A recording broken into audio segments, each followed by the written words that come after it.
हाँ जी, राम राम राम राम। सबको हाँ, प्रणाम, प्रणाम डॉक्टर आपको भी साहब। प्रणाम। तो ये ज्ञानी और अज्ञानी का अंतर बता रहे हैं भगवान। प्रकृते क्रियमाणानि गुणैः कर्माणि सर्वशः अहंकार विमूढ़ आत्मा कर्तामिति मन्यते। तो जैसे अभी नटवर जी ने पूछा कि ये न करना कैसे क्रिया है?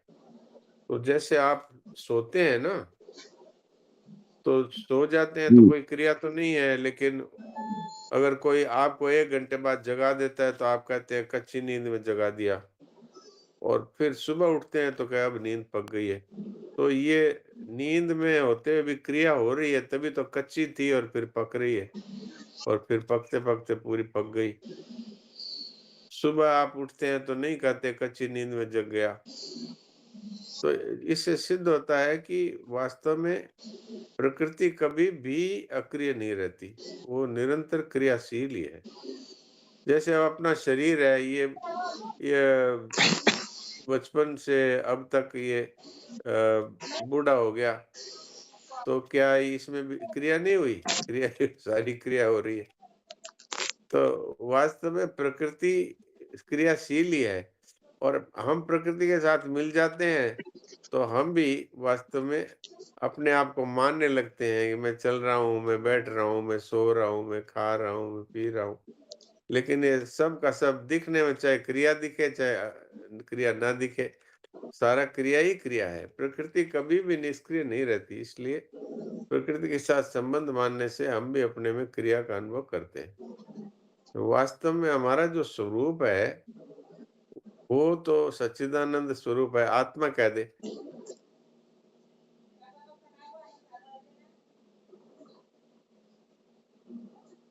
तो जीव है जो कितने जन्मों के बाद है। भूतग्राम स एव अयम भूत्वा भूत्वा प्रलीयते।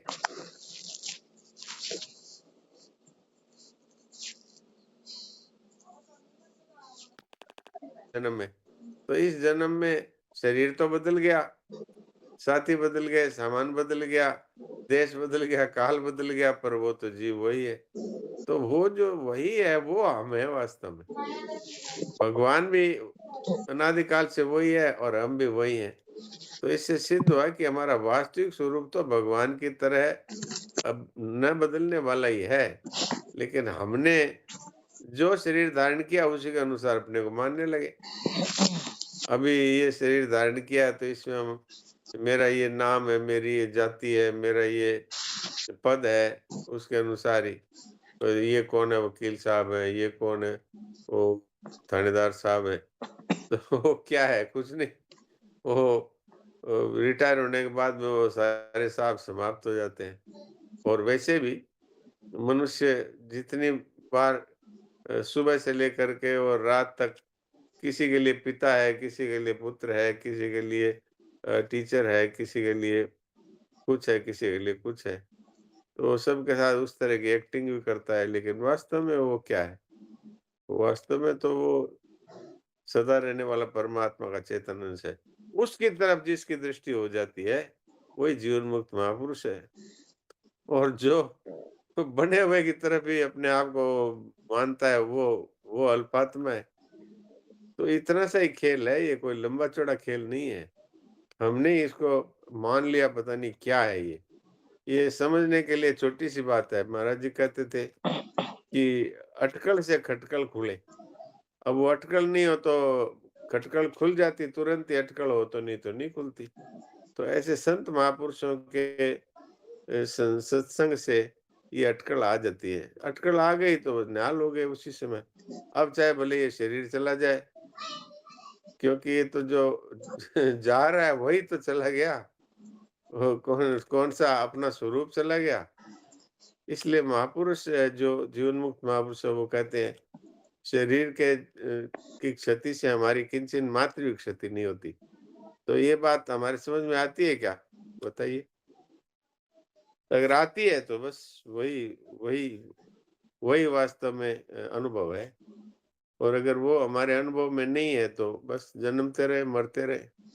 मैं ये करूँगा, मैं ये करूँगा, मैं ये करता हूँ, मैं ये करता हूँ। अहंकार विमूढ़ात्मा कर्ताहमिति मन्यते। तो ये है मूल बात। अब इसमें किसी का कोई प्रश्न है तो प्रश्न करे। सब प्रणाम। नारायण नारायण। हुँ, नारायण। डॉक्टर साहब, मुझे तो विशेषता से ये वाला पॉइंट समझना ही है, और समझता कुछ नहीं और समझना सब कुछ है, ऐसी वाली बात है। डॉक्टर साहब, जैसे क्रिया हो रही है, प्रकृति में क्रिया हो रही, तो समझो प्रकृति पूरी, समस्त प्रकृति, और सपोज मैं अपने आप को लूं, मैं जो भी कर रही, मेरे घर में जो भी हो रहा, वो पहले ऑलरेडी सब पहले से डिसाइडेड है, सब अपने आप हो रहा प्रारब्धवश। जी। तो फिर हमको कुछ चिंता करने की जरूरत नहीं है। हमारे स्वरूप को तो, जैसे आपने अभी बताया कि स्वरूप में तो कुछ नहीं होता, ये सब क्रियाएं प्रकृति में हो रही है। हाँ, बिल्कुल। तो फिर कोई बिल परिजन मर जाए या फिर हम भी मर जाए तो हमारे स्वरूप को तो कोई धक्का नहीं लगता है। हम तो मरते ही नहीं, कभी शरीर ही मरता है। जी। शरीर बूढ़ा होता है, शरीर जवान होता है, शरीर ही बालक होता है, शरीर ही दूसरा शरीर धारण करता है। हम तो ज्यों के त्यों ही रहते हैं यार। अभी इस बात को अगर कोई समझ जाए, तो मृत्यु भय अभी-अभी समाप्त हो सकता है, अभी-अभी। महापुरुषों को ये कह दें कि आपको कैंसर हो गया तो उनको कोई फ़र्क नहीं पड़ता, क्योंकि वो जानते हैं शरीर में कैंसर हो गया, हमारे तो कुछ हो सकता नहीं, मैं तो अमर हूँ। शरणाजी महाराज से किसी ने परिचय पूछा तो उन्होंने कहा, शरीर सदैव मृत्यु में और मैं सदैव अमरता में निवास करता हूँ। ये परिचय अगर आप और हम अगर दे सकते हैं, अर्थात अनुभव कर सकते हैं, तो अभी-अभी जीवन मुक्त है, इसमें कोई लंबे समय तक तपस्या की, बहुत बड़े अभ्यास की कोई ज़रूरत नहीं है। इसमें किसी भाई-बहन को कोई भी प्रश्न हो तो जैसे अभी प्रीति बहन ने किया, ऐसे प्रश्न करें, अभी पहले इनका हो जाए फिर। जी। डॉक्टर साहब, जैसे पढ़ते समय अवास्तविक और वास्तविक, वो बद्री अंकल जी हाँ, ने बहुत अच्छा समझाया, लेकिन एक बार थोड़ा-सा यहाँ पे कन्फ्यूजन हो जाता है वास्तविक और अवास्तविक में। एक बार थोड़ा-सा आपकी भाषा में हमको समझाएँ। देखिए वास्तविक क्या है, अवास्तविक क्या है? जो सदा रहता है वो वास्तविक है और जो बदलता रहता है वो अवास्तविक है। जैसे आपको कोई कहे कि आप हो कि नहीं हो, तो आप यही कहेंगे ये कोई प्रश्न है क्या? मैं तो हूँ ही। लेकिन आप शरीर के साथ मिलकर के, नाम के साथ, जाति के साथ मिलकर कह रहे हैं। ये जो अपने आप को शरीर, जाति, वर्ण, आश्रम, पद, योग्यता के आधार पर जो अपने को मानते हैं, ये अवास्तविक अहम है, क्योंकि ये तो बदलता रहता है। अरे जो व्यक्ति बड़ा विद्वान है और जिसके हज़ारों विद्यार्थी बड़े-बड़े अफ़सर बन चुके, उसका जब दिमाग का एक पेच ढीला हो जाता है, तो वो खुद अपना घर ही नहीं पहचान सकता, वो अपने बच्चों के पूरों के नाम नहीं बता सकता। तो ये जो उसका माना हुआ था कि मैं विद्वान हूँ, वो विद्वान है क्या अब? नहीं है। बताइए। नहीं। तो ये अवास्तविक अहम हुआ ना। वो कहता था मैं ये हूँ, मैं ऐसा हूँ, मैं वैसा हूँ। और अब उससे पूछो तो वो अपना नाम भी नहीं बता पाता और बच्चों का नाम भी नहीं बता पाता। तो डॉक्टर साहब ये 1 मिनट, जो डॉक्टर साहब 1 मिनट। जैसे अभी मैं प्रीति हूँ, मतलब मेरा घर परिवार, बच्चे और मेरा जो भी आजू-बाजू का जितना भी है, तो ये आप, मतलब मैं अब ऐसा समझूँ कि ये सब अवास्तविक है, एकदम सब कुछ बदलता है कि नहीं? बदलता है। और हमारे हमारे से अब 20 वर्ष पहले जो पड़ोसी थे वो आज नहीं है। जो हमारे परिवार में जो सदस्य 25 वर्ष, 30 वर्ष पहले थे वो आज नहीं है। तो वास्तव में अगर सदा रहने वाले होते तो रहते ना। जी। तो इससे सिद्ध हुआ कि जो दिख रहा है वो सब का सब अवास्तविक है। तुलसीदास जी महाराज ने साफ कहा है, देखिए सुनिए गुनिए मन माही, मोह मूल परमारथ नाही। जो दिखने में आता है, जो सुनने में आता है, जो चिंतन करने में आता है, ये सब का सब अज्ञान के कारण से हम इसको सत्य मानते हैं। वास्तव में ये सत्य नहीं है। तो ये यही वास्तविकता है। इसको जो जान गया वो इस शरीर के जाने से उसको क्या फ़र्क पड़ेगा? अभी भी तो शरीर तो मर ही रहा है। अभी हम मान रहे हैं ये जी रहा है, ये तो मर ही रहा है प्रतिक्षण। तो वो ही मर रहा है, तो उससे हमारा संबंध नहीं। और हम तो वो के वही हैं। आज भी हमारे कोई बचपन की फोटो दिखा दे कि ये तुम हो, तो ये शरीर, तुम्हारा चेहरा बदल गया, तुम्हारा शरीर बदल गया। तो हाँ, बात ठीक है, सब कुछ बदल गया, पर ये मैं ही हूँ, वो ही मैं हूँ। तो इससे सिद्ध क्या हुआ? सब कुछ बदल गया, पर मैं जो नहीं बदला वो मैं हूँ। तो जो नहीं बदलता है वो वास्तविक है, और जो बदलता है वो अवास्तविक है। तो डॉक्टर साहब, अब वास्तविक अहम की जो सत्ता है, उससे अब हमारा कर्तव्य कर्म क्या है विशेषता से? कैसे जिए हम? अब ये कुछ नहीं करना है। ये शरीर अपने आप, इंद्रियाँ अपने आप, बुद्धि अपने आप, मन अपने आप, जो कुछ भी है वो सब। अब आप बताइए कि पेड़ों को कौन बड़ा कर रहा है? पेड़ों में कौन फूल लगा रहा है? पेड़ों में कौन फल लगा रहा है?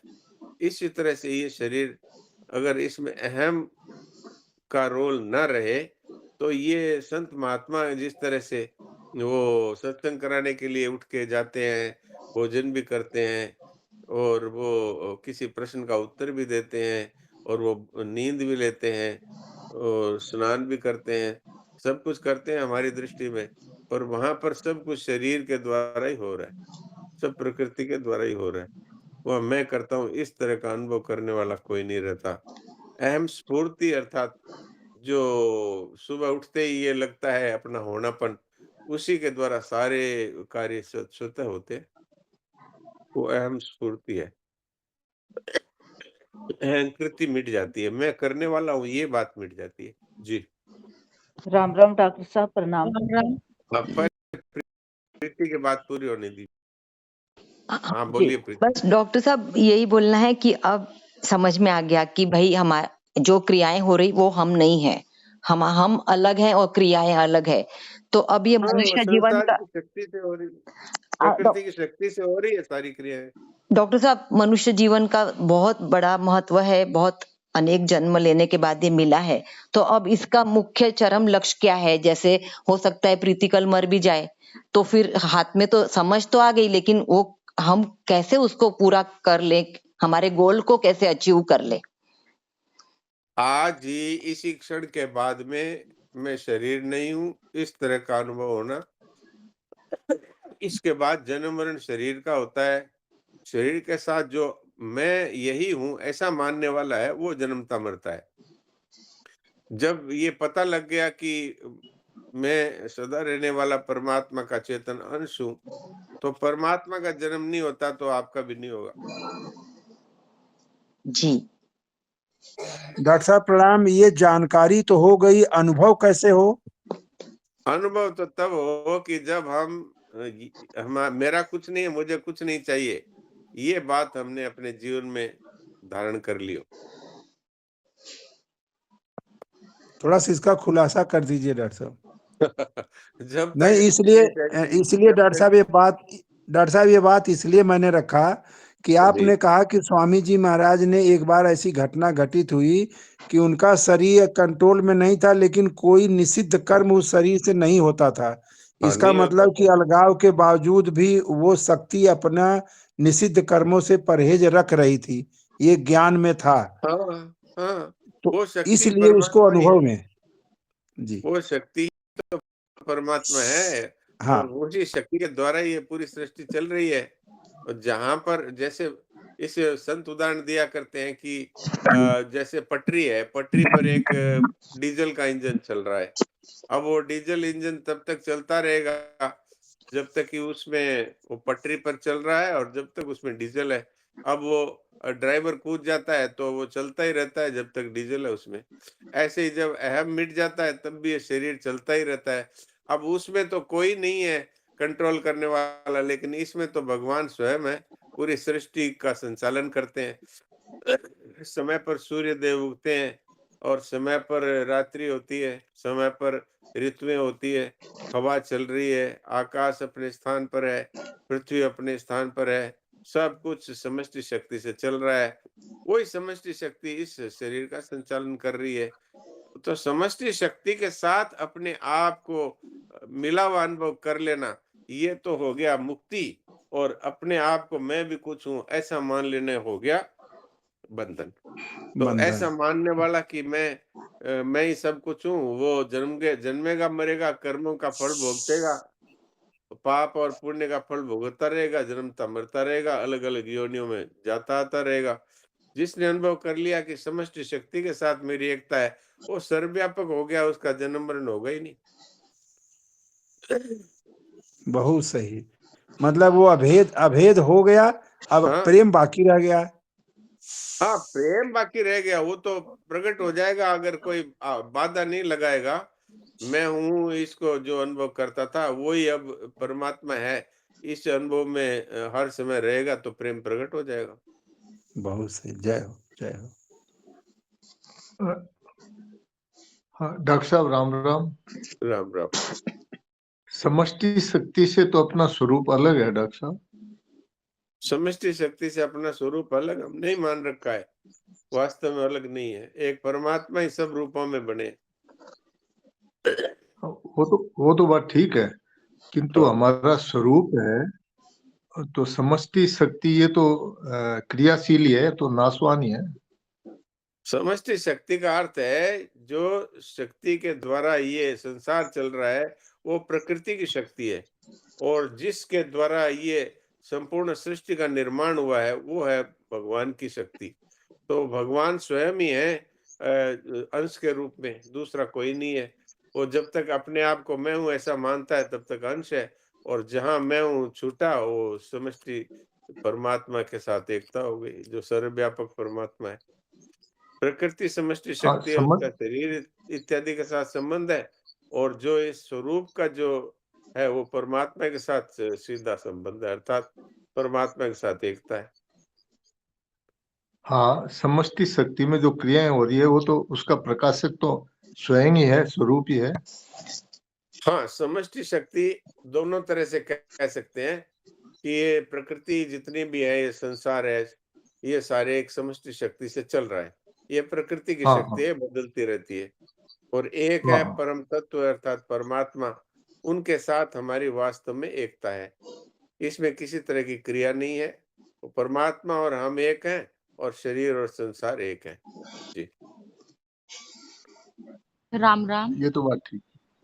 एक अ, बार मोहन भाई जी का प्रश्न पूरा होने जी दीजिए। जी हाँ जी। ठीक है डॉक्टर साहब, हो गया। समष्टि हाँ, शक्ति जो हाँ, है वो हाँ, क्रिया कर रही है, वो हाँ, आपकी आवाज कट वो रही है। स्वरूप है, तत्व है, ये उसी से प्रकाशित हो रही है, यही बात पूछनी थी।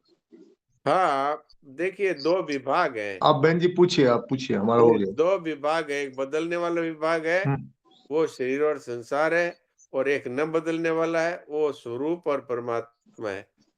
दोनों की अपनी-अपनी जगह में एकता है। हाँ जी। हाँ, जी मीनाक्षी जी बोलिए। जी जी। ठीक। राम राम। राम, राम। एक मतलब ये चीज तो समझ में आ गई कि हमारा स्वरूप है वो शरीर से अलग है और वो अक्रिय है, कोई क्रिया नहीं है उसमें। जी, और जब अक्रिय है तो ना उसका अपमान है, ना सम्मान है, ना सुख है, ना दुख है, वो मतलब द्वंद्वातीत है। जी, लेकिन उसे व्यवहार में हम कैसे लाएं कि जैसे परिस्थितियां उतार चढ़ाव आता है, परिस्थितियां आती हैं सामने उतार चढ़ाव वाली, तो उस समय भी हम अपने स्वरूप में स्थित रहें, हम विचलित ना हो। तो ऐसा कैसे संभव है, कैसे, क्या मतलब, क्या उसके लिए क्या है कि हमारी स्थिति उसके हमेशा लिए स्वरूप में रहे, हाँ, परिस्थिति कैसी भी हो, लेकिन हाँ जी। हाँ, उसके लिए 3 बातें हैं, उसमें से आप 2 बातें अभी कर लीजिए, तीसरी अपने आप हो जाएगी। जी, मेरा कुछ नहीं, मुझे कुछ नहीं चाहिए। ये 2 बातें, मेरा कुछ नहीं, मुझे कुछ नहीं चाहिए। तब अनुभव में आ जाएगा मैं कुछ नहीं हूँ। उसी क्षण जन्म मरण मिट जाएगा, उसी क्षण द्वंद्व सारे समाप्त हो जाएंगे। मेरा, जी, जी, बहुत अच्छा समाधान। मेरा कुछ नहीं, मुझे कुछ नहीं चाहिए। जी, जी। जी, जी, इसको नारायण, याद नहीं करना है, इसको जीवन में उतारना है। उतारना है। कोई मर जाए तो रोने नहीं बैठना है, क्योंकि मेरा है ही नहीं, और जी, मुझे कुछ नहीं चाहिए। तो कुछ भी चला गया, धन चला गया, और अपने साथ कुछ ऐसी घटना हो गई जिससे शरीर रोगी हो गया, तो मेरा कुछ नहीं, मुझे कुछ नहीं चाहिए। मुझे न स्वास्थ्य चाहिए, न मुझे किसी का साथ चाहिए। इतनी जी, दृढ़ता होनी चाहिए। लेकिन ऐसा होगा नहीं कि ऐसा मानते ही मर जाएँगे सब। ऐसा मानते ही दुखों का पहाड़ टूट पड़ेगा, ऐसा नहीं है, बल्कि जी, सदा के लिए दुख मिट जाएगा। ये बस दृढ़ता से स्वीकार करने की बात है, दृढ़ता से स्वीकार कर लें। नहीं तो दृढ़ता से नहीं करेंगे तो क्या निहाल कर देंगे, ममता रख लेंगे तो क्या आपसे बिछड़ेंगे नहीं? बिल्कुल, और अगर आप चाहेंगे तो क्या आपको सब कुछ मिल जाएगा? नहीं, नहीं, अपने चाहने तो से फिर कुछ नहीं। ममता और कामना रखने का जीवन में क्या स्थान है? जी, जी, बहुत इसलिए अच्छा, ये रटने की बात नहीं है। जी। ये बात है जीवन में तत्काल स्वीकार करने की। इसको ये नहीं कि अच्छा आज सुन लिया, अच्छा फिर कभी इस पे विचार करेंगे। ये एकदम मतलब ऐसा नहीं व्यवहार है। में उतारने की। जी, जी, अभी इसी क्षण यही होना चाहिए, चाहे सब मर जाए एक साथ, तो मेरा क्या गया, मेरा कुछ है ही नहीं। इतनी दृढ़ता होनी चाहिए अभी। जी। अभी-अभी मुक्ति है और तो ये नहीं तो तो बहुत कभी नहीं तो जी, कभी नहीं है। ये तो बहुत अच्छा समाधान भी और बहुत अच्छी बात लगी, बहुत अच्छा लगा। जी, नारायण। डॉक्टर साहब जी, राम राम। राम, राम। राम, डॉक्टर राम। साहब राम राम। राम, राम। बीमार हो जाओ तो क्या करें डॉक्टर साहब? बीमार हो जाए शरीर तो क्या बीमार, करना, राम राम करना। अपना शरीर है ही नहीं, इस बात को अभी स्वीकार कर लो। शरीर में तड़पन होती है, तकलीफ होती है, तो मैं तो तो सब शरीर में तो सिटी बिटी भूल शरीर जाता हूँ। अजी तो शरीर में ही तो हो रही है महाराज। हाँ, हो रही शरीर में। हाँ तो पर मैं जब तक शरीर को मेरा मानेंगे तब तक पीड़ा तो होगी ही होगी, साथ में दुख भी होगा। और हाँ नहीं तो खाली पीड़ा ही होगी शरीर में, दुख नहीं होगा। वो पीड़ा और दुख के लिए मुझे क्या करना चाहिए? ऐसा करें पीड़ा और दुख कि दोनों अलग अलग है। पीड़ा होती है जहां आपको चोट लगी है वहां, और दुख होता हाँ, है ठीक है। हृदय में। दुख नहीं वो होता तो संतों ठीक के, है। पीड़ा का मैं अनुभव उनको भी विचलित हो होता है। मैं मैं विचलित आपकी आवाज मैं कट रही है। मैं विचलित हो जाता हूँ। अभी मैं संसार में कुछ नहीं है, तो ऐसा है मेरे। जब तक मैं हूं तब तक विचलित होना ही पड़ेगा, उपाय क्या है? हाँ, जब मैं तक पर लगा शरीर के रहता हूँ। जब तक शरीर के साथ अपने आप को मान रखा है तब तक वो विचलित कौन नहीं होगा, होगा ही। शरीर से संबंध विच्छेद करने के बाद विचलित नहीं होता, पीड़ा हो सकती है बस, लेकिन दुख नहीं होता, घबराहट नहीं होती। एक आदमी है महात्मा, उसको पता लग गया कि उसके ब्रेन में कैंसर है और 6 महीने में मर जाएगा। और एक हाँ आदमी है आप और हम जैसा, तो बताइए, हाँ एक है वो घबरा के मर जाएगा, एक है वो हँसता रहता है, वो जब उम्र खत्म होगी तब मरेगा। हाँ। कोई फ़र्क मरने का डर मालूम नहीं होता है है। कि कोई फ़र्क मालूम मर- होता है कि नहीं इन 2 बातों में? फर्क तो है, बहुत फर्क तो है। वही फ़र्क जीवन मुक्त में और बंधन वाले आदमी में है। तो मुझे क्या करना चाहिए? जो मेरे को जो बीमारी में गड़बड़ घबराया जाता हूँ, उसके लिए मुझे क्या करना चाहिए? आपको सत्संग करना चाहिए जैसे अभी कर रहे हैं, और फिर उस पर विचार करना चाहिए कि आज क्या बात हुई, और नहीं समझ में आए तब तक पीछा नहीं छोड़ना चाहिए। डॉक्टर साहब टाइम हो गया है आपका। क्या करे डॉक्टर साहब ये एक चीज और, तो मेरा खुद कुछ नहीं, खुद मुझे कुछ नहीं चाहिए। इससे तीसरी वाली बात कौन सी बोली थी आपने, वो बताइए। वो अपने आप होएगी, वो मैं कुछ नहीं। जी जी ठीक। हाँ डॉक्टर साहब खुद सुना दीजिए। हाँ सुनिए, आज की चर्चा सभी बहुत भाई बहनों से ये, हाँ जी डॉक्टर साहब, प्रणाम। आज की चर्चा बहुत अच्छी थी और आपका विशेष धन्यवाद, मुझे बहुत लाभ हुआ। नारायण नारायण। सब भाई बहनों से ये बात कहनी है। बहुत अच्छा लगा। नारायण नारायण। जी अपने अंतर्मन में सबसे शुद्ध हो जाने लगता है, अच्छा लगता है, खुशी लग रही है। अरे भाई डॉक्टर नारायण। साहब के टाइम हो गया है, अब इनको डिस्टर्ब मत करिए।